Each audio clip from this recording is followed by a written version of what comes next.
as the transport system, based on my understanding, this is under understanding. Do you understand? And that's why we tend to add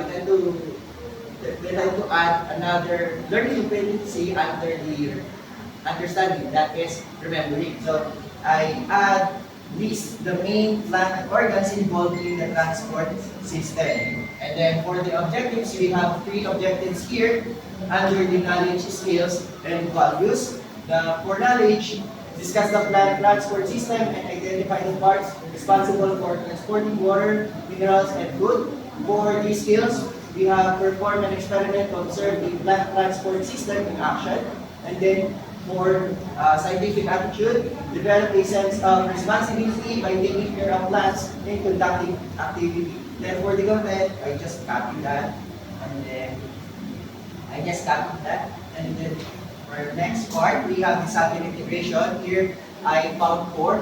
For TLE, discuss how the knowledge about the plant transport system helps in farming. The second one is for arts, draw and label the parts of a plant. Next one, for English, answer different guide questions. Of course, alam naman po natin, in terms of science, kasama na po dyan, science and mathematics, okay? Then for values integration, we have to discuss how taking care of plants helps them grow.